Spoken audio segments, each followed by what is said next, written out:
Home study India में दोस्तों आपका स्वागत है। आज हम यहाँ पर सिंपल इंटरेस्ट यानी कि साधारण ब्याज को कंटिन्यू करेंगे। इसका फर्स्ट पार्ट ऑलरेडी आ चुका है। जिन लोगों ने भी फर्स्ट पार्ट नहीं देखा प्लीज वो फर्स्ट पार्ट भी जरूर देखें, क्योंकि उसमें बिल्कुल बेसिक से स्टार्ट किया हुआ है। यहाँ पर हम कुछ हायर लेवल के क्वेश्चंस करेंगे कि किस तरह के क्वेश्चन सिंपल इंटरेस्ट से एग्जाम में पूछे जाते हैं। तो वीडियो स्टार्ट करने से पहले प्लीज जिन लोगों ने भी अभी तक मेरे चैनल को सब्सक्राइब नहीं किया है वो एक बार सब्सक्राइब कर दें, लाइक करें एंड शेयर करें, ताकि जो नए नए वीडियोस मैं बनाऊं उसके अपडेट्स आपको मिलते रहें। तो आइए स्टार्ट करते हैं सिंपल इंटरेस्ट। पहला क्वेश्चन है the rate of simple interest for first 3 year is 6%, for next 4 year is it is 7%, and the period beyond 7 years it is 7.5% per annum. If a man invests rupees 18800 for 11 years, find the simple interest earned by him. पहले 3 साल के लिए साधारण ब्याज की दर 6% है, अगले 4 वर्षों के लिए यह 7% है और 7 वर्ष से अधिक अवधि के लिए यह 7.5% प्रति वर्ष है। यदि कोई व्यक्ति 11 साल के लिए 18,800 रुपए का निवेश करता है तो उसके द्वारा अर्जित साधारण ब्याज ज्ञात करो। तो देखो इस तरह के जो क्वेश्चन है उसमें हमें क्या करना है, हमें बोल रहा है कि जो 3 साल है उसके लिए जो पी टी इंटू आर निकाल लेते हैं हम सबका। तो 3 साल है उसके लिए जो ब्याज की दर है वो कितनी है 6%। तो कितना आ जाएगा ये आ गया हमारे पास 18%। अगला देखते हैं कि 4 साल के लिए कितनी है 7%। तो ये कितनी आ जाएगी 28% आ गई। आगे देखते हैं कि 7 साल से आगे के लिए कितनी है 7.5%, यानी कि 7.5% है। और उसने कितने टाइम तक इन्वेस्ट किया, उसने किया 11 साल तक। तो 11 साल तक इन्वेस्ट किया। तो यहाँ पर 7 साल तो हो चुके हैं, अब कितने साल बचे 4 साल और बचे। तो इसको 4 से मल्टीप्लाई कर देंगे तो ये कितना आ जाएगा, ये आ जाएगा हमारे पास 30। तो ये आ गया। तो अब हम क्या करेंगे, टोटल टी इंटू आर निकाल लेंगे। Total T time into rate कितना आ जाएगा हमारे पास, ये हुआ 6 और ये हुआ 76%। हमें दे रखा है कि उसने कितने मनी इन्वेस्ट किया, उसने किया इतने। हम जानते हैं कि जो ऐसा ही होता है वो कितना होता है, वो होता है P into T into R upon 100। तो हमारे पास क्या है, टी इंटू आर डायरेक्ट आ गया, वो कितना है, वो है 76%। और जो प्रिंसिपल है मतलब मूलधन है वो कितना है 18,800। 18,800 डिवाइड बाई 100। बस इसको हम सॉल्व कर लेंगे। तो इसको सॉल्व करने पर क्या आया, इसको सॉल्व करने पर आया हमारे पास 20 से 20 कैंसिल, ये आ गया 14,288 रुपीज। तो ये हमारा आंसर हो जाएगा। अगला क्वेश्चन देखिए। अगला क्वेश्चन है हमारे पास, ₹26,000 is invested in two part in such a way that the simple interest from first part at 10% per annum for 5 years is equal to the simple interest on second part at 9% per annum for 6 years. Find the both parts. हमें क्या है 26,000 रुपए को 2 भागों में इस तरह से निवेशित किया गया है कि पहले भाग पर 5 वर्षों के लिए 10% की दर से जो साधारण ब्याज है वो दूसरे भाग पर 6 साल के लिए 9% की दर से जो साधारण ब्याज है वो दोनों बराबर हो। तो हमें क्या बोल रहा है क्वेश्चन कि हम ये मान लेते हैं कि पहला पार्ट क्या था, ए पार्ट था और दूसरा पार्ट था बी पार्ट।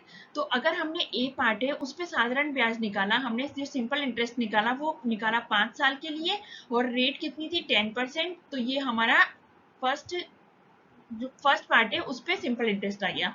वो बोल रहा है कि अब जो दूसरा पार्ट है, दूसरा पार्ट मतलब 26,000 का एक पार्ट तो ए मान लिया, दूसरा पार्ट हमने बी मान लिया। उस पर हमने कितने 9% की रेट से 6 सालों के लिए जो साधारण ब्याज निकाला, तो वो दोनों बराबर बोल रहा है। तो हम क्या कर लेंगे, ए और बी में रेशियो निकाल लेंगे। ए और बी में जब रेशियो आया तो वो कितना आया, इसको कैंसिल किया 3 से और इसको किया 5 से, यानी कि a into 25 equal to B into 27। तो a रेशियो b आ गया हमारे पास 27:25। हमारे पास दे रखा है कि जो a और b है वो क्या है 26,000, यानी कि 25 प्लस 27 ये कितना हुआ, ये हुआ 52। ये किसके बराबर दे रखा है, ये दे रखा है हमें 26,000 के बराबर। तो हमारे पास वन पार्ट आ जाएगा, वन पार्ट कितना आ जाएगा, ये हो जाएगा हमारे पास 500। हमसे पूछा है, हमसे क्या पूछा है उसने कि ए और बी का पार्ट ज्ञात करो। ए और बी फाइंड करो। तो हमारे पास ए क्या आ जाएगा, ए आ जाएगा हमारे पास 27 इंटू 500 और बी आ जाएगा हमारे पास 25 इंटू 500। तो ये हमारे आंसर्स हो जाएंगे। इसको सॉल्व करेंगे तो ये आ जाएगा 12500, इसको करेंगे तो ये आ जाएगा हमारे पास 135। तो ये हमारे आंसर्स हो जाएंगे।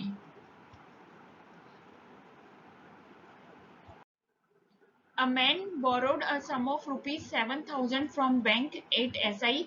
After 3 years, he paid rupees 3,000 to the bank, and at the end of 5 years, he paid rupees 5,450 and clean all his dues. Find the rate percent.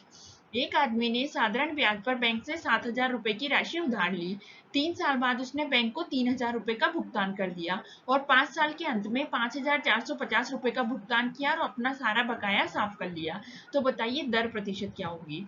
तो ये जो क्वेश्चन है, क्वेश्चन हमें बोल क्या रहा है, क्वेश्चन हमें बोल रहा है कि एक आदमी ने क्या करा कि 7,000 की जो राशि थी वो उधार ली, उसके बाद उसने क्या करा, 3 साल बाद उसने टोटल कितना चुकाया, 3 साल बाद उसने चुकाया 3,000, उसके बाद 5 साल के लास्ट में उसने कितना चुकाया 5,450, यानी कि उसने टोटल इतने रुपए बैंक को दिए। तो कितने हुए, ये हुए 8,450 रुपए। और उसने उधार कितने लिए थे, उसने उधार लिए थे 7,000 रुपए, यानी कि उसने कितना ब्याज दिया। तो अब हम ब्याज निकालेंगे तो कितना आ जाएगा हमारे पास जो साधारण ब्याज आया वो 1450 आया, कि उसने 1450 रुपए साधारण ब्याज के दिए। अब हम देख लेते हैं कि पहले साल में जो ब्याज लगा वो किस पर लगा, 7,000 पे लगा। दूसरे साल में भी 7,000 पे लगा, क्योंकि उसने 3 साल तक 1 रुपया भी नहीं चुकाया। तो 3 साल तक उसका 7,000 पे लगा। उसके बाद उसने क्या करा, 3,000 रुपए चुका दिए। तो अब जो 2 साल और कहाँ तक चला, ये 5 साल तक चला। तो अगर उसने 3,000 रुपए चुका दिए तो अब कितने बचे, 4,000 रुपए बचे। तो 4,000 पर ब्याज लगेगा, उसके बाद लगेगा 4,000 पर। तो टोटल कितने हुए, ये हुए हमारे पास 29,000 रुपए टोटल हो गए। तो हम क्या करेंगे, हमें क्या निकालना है, रेट निकालनी है। तो P into T into R upon 100, ये क्या होता है, ऐसा ही होता है। तो हमारे पास है प्रिंसिपल कितना आ गया, हमारे पास टोटल हो गए 29,000, 5 साल 29,000 रुपए हो गए। टाइम कितना है, 1 साल का। और रेट कितना है, रेट हमारे पास है वो हमें निकालनी है अपॉन 100। ये कितना हो गया, सिंपल इंटरेस्ट कितना हो गया, 1450। तो बस इसको सॉल्व कर लेंगे। इसको सॉल्व करेंगे तो हमारे पास क्या आया, ये आया 1 0 से 1 0 कैंसिल।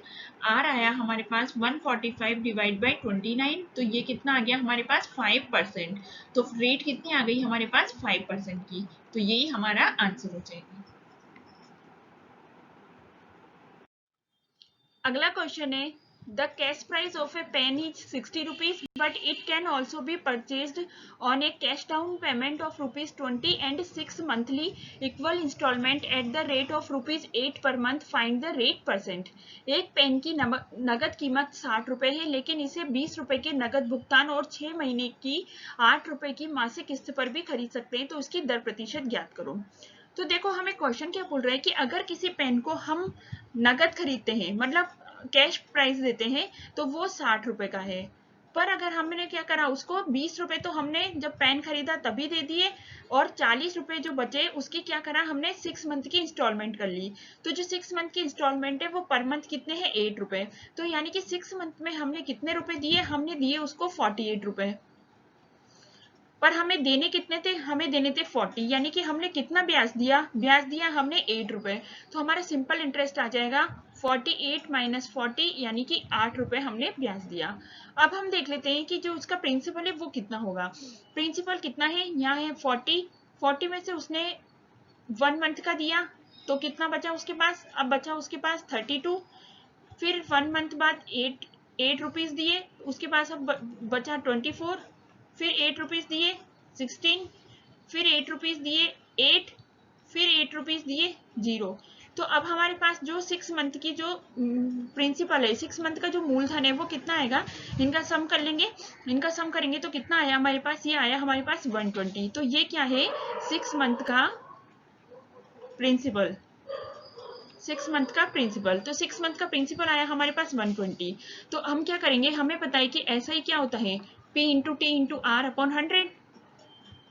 तो into T into R upon 100। तो ऐसा ही कितना है 8, प्रिंसिपल कितना है 120, टाइम है 1 इंटू आर हमें फाइंड करना है अपॉन 100। और ये क्या है मंथली था, तो हमें क्या था, हमें क्या है रेट में क्या ईयरली लिखते हैं, तो डिवाइड बाई 12 कर देंगे तो ये ईयरली निकल जाएगा। इससे ये कैंसिल हो गया, इससे ये कैंसिल हो गया, रेट कितनी आ गई हमारे पास, रेट आ गई 80%। तो यही हमारा आंसर हो जाएगा। अगला क्वेश्चन है a person invest money in 3 different scheme for 6 year 10 years and 12 years at 10%, 12% and 15% simple interest respectively. At the completion of each scheme he gets the same interest. Find the ratio of his investment. 6 साल 12 साल और 10 साल के लिए 10%, 12% और 15% की दर से 3 अलग अलग स्कीम में एक आदमी ने निवेश किया और योजना के पूरा होने पर उसे सेम राशि मिली ब्याज की। तो बताइए निवेश का अनुपात कितना था। तो देखो इस तरह के जो क्वेश्चन है उसको कैसे करेंगे कि हमने माना कि पहली स्कीम में उसने P1 इन्वेस्ट किया, वो कितने साल के लिए 6 साल के लिए किया और उसकी रेट क्या थी 10% थी और डिवाइड बाई 100 ये क्या है उसका जो ब्याज आया वो आया। फिर दूसरे साल में कितना हुआ, दूसरे साल के लिए उसने किया 10 साल की P2 इन्वेस्ट किया 10 साल के लिए किया और रेट क्या थी उसकी, रेट थी इसकी 12%, तो 12% कर दी। अगला देखते हैं कि तीसरे साल उसने क्या किया 12 साल के लिए किया और रेट कितनी थी 15%।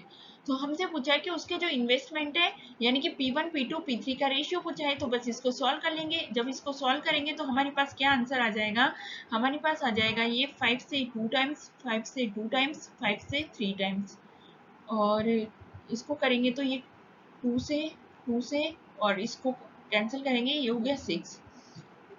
आगे 3 से 6 से कैंसिल हो जाएगा, 6 से ये 2 टाइम्स, 6 से ये 1 टाइम्स, यानी कि हमारे पास आ गया P1 equal to 2P2 equal to 3P3। तो हमारे पास क्या रेशियो आ गया, इसको हम डिवाइड बाई 6 कर देते हैं।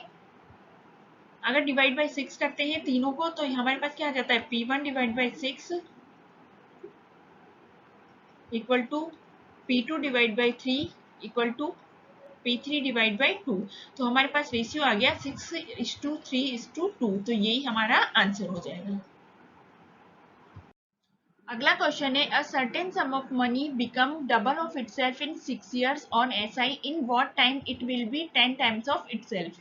साधारण ब्याज पर 6 वर्षों में धन की एक राशि स्वयं की दुगनी हो जाती है, किस समय वो अपने आप का 10 गुना हो जाएगी। तो देखो इस तरह का जो क्वेश्चन है उसमें क्या है, हमें टाइम और कितना गुना हो जाती है उसमें रिलेशन उसमें रिलेशन निकालना है। तो हमारे पास एक फॉर्मूला होता है T1 upon T2 equal to M1 minus 1 upon M2 minus 1। ये ओनली साधारण ब्याज पर ही लगता है। तो जब सिंपल इंटरेस्ट है तो हमें दे रखा है कि 6 साल में कितना हो जाती है, दुगुना हो जाती है, यानी कि M1 2 हो गया और डिवाइड बाई -1 कर देंगे। अब डिवाइड बाई कितना हुआ, कितने साल में 10 गुना हो जाएगी, तो हमें x फाइंड करना है और 10 गुना हो जाएगी तो 10 -1 कर देंगे। तो ये कितना आ गया, हमारे पास आ गया 6 अपॉन x इक्वल टू कितना आ गया 1 डिवाइड बाई 9। तो x कितना आ गया, x आ गया 54, यानी कि 54 ईयर्स में ये कितनी हो जाएगी, स्वयं का 10 गुना हो जाएगी। तो यही हमारा आंसर हो जाएगा। थैंक यू दोस्तों, अगर आज आपको मेरा वीडियो पसंद आया तो प्लीज मेरे चैनल को सब्सक्राइब करें, लाइक करें एंड शेयर करें। Thank you.